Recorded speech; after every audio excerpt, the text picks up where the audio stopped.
Peoples party chairman Bilawal Bhutto Zardari चयो आहे त हू नालाइक नाहिल हुकूमत खे घर भेरो करण लाइ निकिता आहिनि। सिलेक्टेड हुकूमत जे घर वञण जो वक़्तु अची वियो आहे।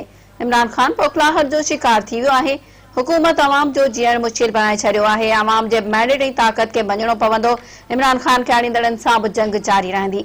लाला मूसा में प्रेस कॉन्फ्रेंस कंदे peoples party chairman Bilawal Bhutto चयो त पीडीएम जे तहरीक जो गुजरांवाला आगाज़ थी चुको आहे। हक़ीक़ी जमहूरी अॻवान जे गॾु थियण ते इमरान खान बीहर कोरोना वायरस यादि अची वियो आहे।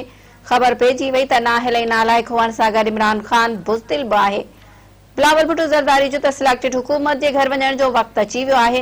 हुकूमत खां मुख़ालिफ जो हिकु बि जलसो बर्दाश्त नथो थिए। इमरान खान बौखलाहट जो शिकार थी वियो आहे।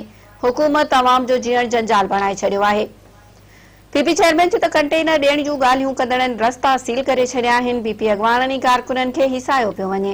हुन जो त मुल्क अंदरि 70 सालनि खां जमहूरियत खे हलण नथो ॾिनो वञे। गिलगित बल्तिस्तान में चूंडनि खां अॻु धांधली शुरू थी चुकी आहे। जेकॾहिं गिलगित बल्तिस्तान जी चूंडनि में धांधली थी त इहो वॾो क़ौमी सलामती जो मसइलो आहे। हुन जो त इमरान खान खे आणींदड़नि सां बि संदन जंग जारी रहंदी।